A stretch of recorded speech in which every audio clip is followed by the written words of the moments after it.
शंकर पर जल चढ़ाने का जो भाव वर्णित किया जाता है कि हम शंकर को मंदिर में जाकर जल चढ़ाते हैं तो खड़े खड़े चढ़ाएं कि बैठकर चढ़ाएं। बहुत ध्यान देना साहब। शंकर में मंदिर में जाकर हम भगवान शंकर को जल चढ़ाएं तो खड़े होकर चढ़ाएं कि बैठकर चढ़ाएं।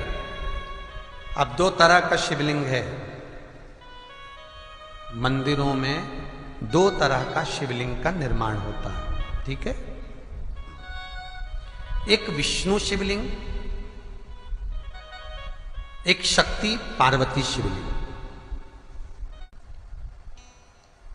दो तरह का शिवलिंग मंदिरों में होता है, दो तरह का शिवलिंग मंदिरों में होता है, समझ लेना बहुत अच्छी तरह से। एक शिवलिंग वो होता है जो जमीन पर डायरेक्ट जलाधारी रहती है, शिवलिंग रहता है, ऐसी जलाधारी पूरी की पूरी, और शिवलिंग जमीन पर रखा रहता है, भूमि पर रखा रहता है, डायरेक्ट जमीन पर। आप जल ले जाकर चढ़ाए, निकल गया रास्ते से। एक शिवलिंग जो जमीन पर डायरेक्ट शंकर भगवान की जलाधारी और शिवलिंग रखा रहता है वो शक्ति शिवलिंग कहलाता है।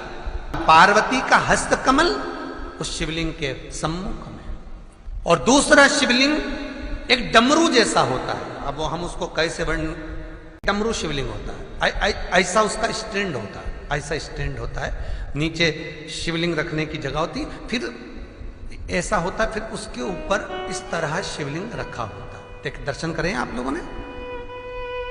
अब फिर इसके ऊपर शंकर भगवान का शिवलिंग रखा होता है, ठीक है। इस तरह का जो शिवलिंग होता है, एक डायरेक्ट नीचे रखा हुआ शिवलिंग और एक भगवान जो नीचे डमरू जैसी आकृति होती है, इस पे जो डमरू जैसा जो भाग बना होता है ये भगवान विष्णु का हस्तकमल है, और ऊपर का जो भाग है वो भगवान ब्रह्मा का हस्तकमल है। इसको विष्णु शिवलिंग कहते हैं।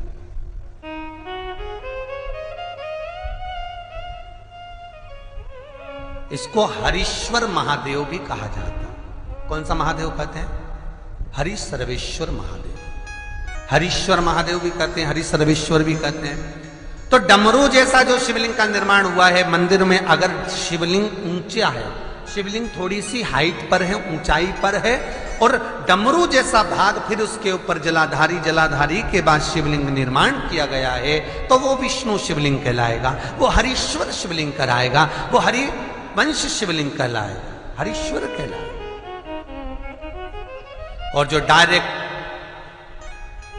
सीधे जो रखा हुआ है, 12 ज्योतिर्लिंग के अगर आप दर्शन करेंगे तो कहीं पर भी आपको विष्णु शिवलिंग नहीं मिलेगा, केवल एक नागेश्वर को छोड़कर जम के बोलिए, केवल एक नागेश्वर, नागेश्वर को छोड़कर बाकी के जितने 12 ज्योतिर्लिंग में शिवलिंग के दर्शन करोगे सब शक्ति शिवलिंग मिलेंगे, सब जमीन पर। आप जितने भी देखेंगे, काशी का देखेंगे, महाकालेश्वर देखेंगे, तो डायरेक्ट जमीन पर जलाधारी बनी है महाकाल बाबा की, डायरेक्ट जमीन पर बनी है, कोई ऊंचाई नहीं है, डायरेक्ट जमीन पर, फिर शिवलिंग है। ओमकारेश्वर देख लीजिए, ममलेश्वर देख लीजिए, आप चाहें तो विश्वनाथ देख लीजिए, डायरेक्ट जमीन पर। सोमनाथ देख लीजिए, डायरेक्ट जमीन पर। केदारेश्वर देख लीजिए, डायरेक्ट जमीन पर। भीमाशंकर, वैद्यनाथ, डायरेक्ट। आप वैद्यनाथ जी के लाइव प्रसारण कभी चालू कर देखना, डायरेक्ट जमीन पर, डायरेक्ट। तो जितने भी शिवलिंग हैं सारे के सारे शक्ति शिवलिंग हैं। जो डमरू के भाग पर रखा हुआ है वो हरीश्वर शिवलिंग, विष्णु के हस्तकमल पर जो रखा है, तो शास्त्र कहता है आप शक्ति शिवलिंग का जब जब अभिषेक करें, बहुत ध्यान रखना अपनी जिंदगी में इस प्रसंग को श्रावण के महीने में बहुत ध्यान रखना। आपके आसपास में भी मंदिर हो तो उस पर ध्यान रखना। जो शक्ति शिवलिंग हो उस पर जब भी जल चढ़ाना तो बैठकर चढ़ाना,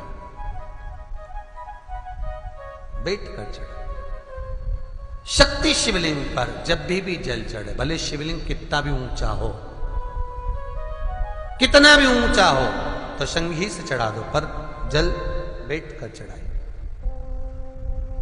भले शिवलिंग ऊपर है, पूरा तरह से हाथ नहीं पहुंचा, जैसे सोमनाथ जी में अब शिवलिंग कितना बड़ा है, महाकालेश्वर का शिवलिंग कितना बड़ा है, तो उसको तो बैठकर स्नान नहीं करा सकते। भले शिवलिंग कितना भी ऊंचा हो, पर अगर भूमि टच है, शिवलिंग अगर भूमि टच है, शक्ति शिवलिंग है, तो भले आधा शिवलिंग नहाए, आधे पर पानी जाए, पर बैठकर ही स्नान कराया जाता है। और महाराज यदि हरीश्वर शिवलिंग है, अर्थात भगवान विष्णु के हस्त कमल पर, ब्रह्मा के हस्त कमल पर यदि शिवलिंग है, तो वो शिवलिंग का जब भी स्नान कराएंगे, अभिषेक कराएंगे, पूजन कराएंगे, तो खड़े होकर ही करना है। और खड़े होने का भी तरीका होता है, दोनों चरण बराबर में रखकर कभी भी शंकर भगवान के शिवलिंग का स्नान नहीं कराया जाता। दोनों चरण बराबर रखकर, अगर हरीश्वर शिवलिंग है, किसी मंदिर में शंकर को जल चढ़ाने के लिए आप गए हो और शंकर को जल चढ़ा रहे हो, तो हरीश्वर अगर शिवलिंग है तो दोनों पांव बराबर रखकर नहीं, एक सीधा चरण थोड़ा सा आगे रखिए और उल्टा चरण थोड़ा सा पीछे रखकर भगवान शंकर का जलाभिषेक करने पर लक्ष्मी जैसे अपने चरण रहते हैं, भगवान शंकर उसी तरह से लक्ष्मी को दौड़ाते हुए अपने घर में प्रवेश कराते हैं। लक्ष्मी भागती हुई, अगर जो पुष्टि मार्ग से जुड़े होंगे, जो भगवान ठाकुर जी की सेवा करते हैं, पुष्टि मार्ग से जुड़े हों, श्रीमद वल्लभाचार्य जी से, वल्लभ कुल बालकों से जिनका ब्रह्म संबंध हुआ है, ऐसे अगर जीव हैं, वैष्णव जीव हैं, तो वो दर्शन करते होंगे ठाकुर जी, यमुना जी और महाप्रभु जी का। तो कैसा दर्शन करेंगे? श्रीनाथ जी का दर्शन करेंगे तो दोनों पांव श्री जी बाबा के, मेरे ठाकुर जी के बराबर पर है, नाथ द्वारा वाले श्री जी बाबा के, गोवर्धन नाथ जी के दोनों पांव चरण बराबर। श्रीमद वल्लभाचार्य जी का दर्शन करेंगे तो दोनों चरण बराबर के फोटो में मिलेंगे। पर यमुना जी का अगर आप दर्शन करेंगे, पटरानी यमुना जी का जब दर्शन करेंगे, तो यमुना जी का चित्र का दर्शन करेंगे, तो यमुना हमेशा एक पांव यमुना जी का आगे मिलता है। क्यों? जो वैष्णव ठाकुर का दर्शन करे, श्रीमद वल्लभाचार्य जी के अनुसार भगवत चर्चा करे, उसके यहाँ यमुना भक्ति निरंतर प्रवेश करती जाए, इसलिए भागता हुआ चरण, दौड़ता।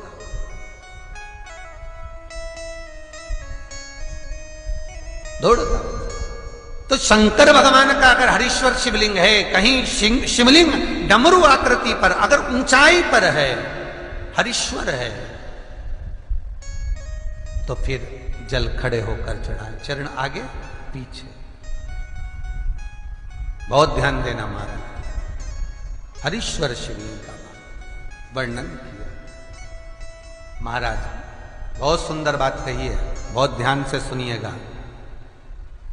शक्ति शिवलिंग के ऊपर जो जलाधारी लगती है, शक्ति शिवलिंग के ऊपर जो जलाधारी लगती है, वो 5 मिनट, 10 मिनट, आधा घंटा रखकर 24 घंटे के लिए हटा सकते हो। शक्ति शिवलिंग के ऊपर जो जलाधारी लगती है, वो 15-20 मिनट रखकर, आधा घंटा रखकर आप हटा सकते हो। पर हरीश्वर शिवलिंग के ऊपर भगवान विष्णु के हस्त कमल पर जो शिवलिंग का निर्माण आपको भी वर्णन किया, अगर वो शिवलिंग है तो उस पर जलाधारी अगर लगी है, तो कम से कम 5 घंटा, 8 घंटा तो जलाधारी को रखना पड़ेगा ही। बहुत ध्यान दीजिए महाराज। शंकर जी की प्राण प्रतिष्ठा करते समय, शंकर जी की स्थापना करते समय, शंकर जी को प्राण प्रतिष्ठित करते समय एक एक चीज का ध्यान करना पड़ता है कि हमें कैसा शिवलिंग रखना है, कौन सा शिवलिंग रखना है, कैसे स्थापना करना है, किस भाव का होना चाहिए। शंकर के मंदिर में शंकर जी विराजे हैं, तो गणेश जी, कार्तिकेय और पार्वती की मुद्रा कैसी होना चाहिए, गणेश जी कौन सी सूंड का होना चाहिए। जब शंकर के मंदिर में हम आराधना कर रहे हैं तो गणेश जी की सूंड किस ओर होना चाहिए, पार्वती की मुद्रा कौन सी होना चाहिए, षडानंद कार्तिकेय की दृष्टि कहां होना चाहिए, ये शंकर जी की प्राण प्रतिष्ठा में देखा जाता है। केवल मूर्ति वाले ने बाजार में मूर्ति बनाकर बेच दी और तुम गए हमें शंकर जी का परिवार दे दो, हमारे मंदिर है छोटा सा, मैं वहां प्रतिष्ठा करना है। तुम बाजार में गए और शंकर जी का परिवार लेकर आ गए, शंकर जी लिया, कार्तिकेय लिया, पार्वती जी लिया, गणेश जी लिया और स्थापना करवा दी पंडित जी से। और बाद में बोली हमको थोड़ी कष्ट हो रहा है, हमको थोड़ी तकलीफ हो रही है, कहीं ये हम जब से लाए इससे तो नहीं हो रही, कहीं इससे तो नहीं। नहीं, गलती तुम्हारी है।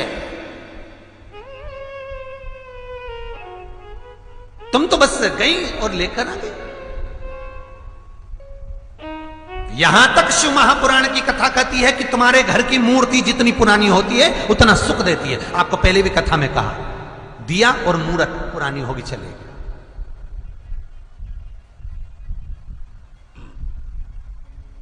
पुरानी चढ़े हुए जल को जब आप थोड़ा सा लेकर आते हो, आपको बताया था ना कि खाली लोटा नहीं लाना चाहिए, खाली कलश शंकर जी के मंदिर से वापिस नहीं लाना। शंकर भगवान को जल चढ़ाया, चढ़ाने के बाद थोड़ा सा जल हाथ में या कटोरी में या कलश में झेल लिया, भले 2 बूंद लाओ पर अपने घर पर लेकर आओ। उस 2 बूंद जल का भी स्पर्श कलश के अंदर हाथ की 3 उंगलियां लगाकर अगर त्रिशूल पर टच कर कर मात्र आपने उस कलश के अंदर लगा दिया और वो जल भी आपने अपने घर पर छोड़ दिया, छीट दिया या उसका आचमन मात्र हो गया, तो व्यक्ति का यश बढ़ना अपने आप प्रारंभ हो जाता है, उसकी यश की प्राप्ति उसको होने लगती है। शिवलिंग पर जल चढ़ाने का नियम जाने और